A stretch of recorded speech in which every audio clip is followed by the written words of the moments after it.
Breaking news, K-File unearthing comments made by Pete Hegseth opposing gays serving openly in the military. Donald Trump's pick for Secretary of Defense, calling the openly gay service members a threat to military standards and part of a quote-unquote Marxist agenda. He also said this. The dumbest phrase on planet Earth in the military is our diversity is our strength. K-File's Andrew Kaczynski is with me now. So, Andrew, Hegseth is calling your reporting false today. As it turns out, though, he's been talking about this for years. So there's quite a bit of how he felt out there, and you found it.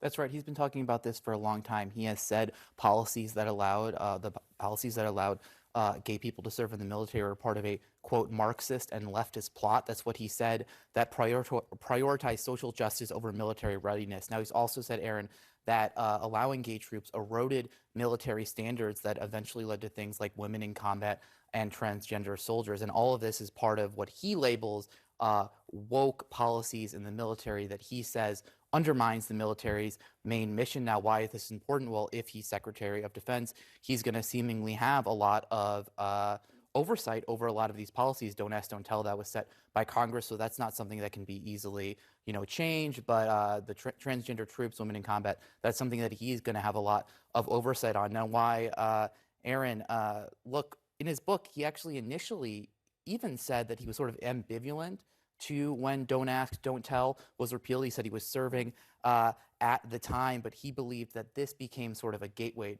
for broader social justice policies. Take a listen to him here.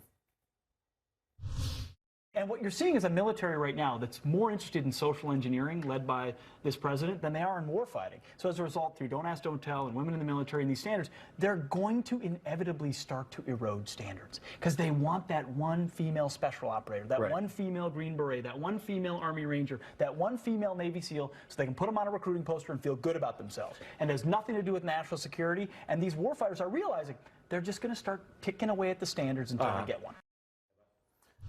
Now, that was him talking about that back in 2015. Take a listen to him just this summer claiming that this was all part of sort of a Marxist plot for social justice. So it's just like everything else the Marxists and the leftists have done. At first, it was camouflaged nicely, and now they're just open about it.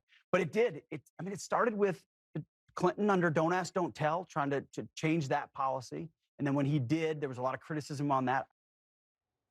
It's pretty clear there, right? The Marxists and leftists with gays in the military. Now, he is defiant in light of your new reporting. He denies what these words say. Here he is. No, I don't. There was some new reporting about it this morning. No, more false reporting. Now, just yesterday, before your report came out, Andrew, he did not have anything to say in his own defense. Here's how that exchange went down. Just wondering your thoughts on the don't ask, don't tell policy in the military. If you think changing that was a mistake. So silent then, obviously, today denying it. What else is he saying about what you found here? Yeah, he has really sort of been all over the place. That was before our story published. He was asked about it. Then today he sort of backtracks. And let's look at first. This is what they told us when we reached out to him. This is a statement from the Trump transition. They said, like President Trump, Pete wants to see the U.S. military focus on being the world's strongest fighting force, not on cultural and social issues. Bottom line, if you can meet the standards, you can serve. But given the threats we face, our priorities shouldn't be lowering standards and wasting taxpayer money to meet arbitrary social quotas. Our priorities should be readiness and lethality. Now, what is really interesting here is he didn't answer the question. He said he didn't oppose the repeal.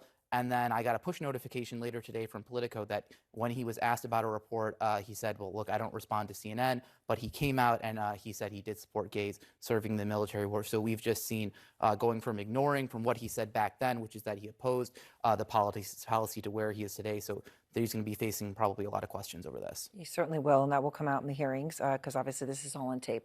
Andrew, thank you very much. K-File. And next,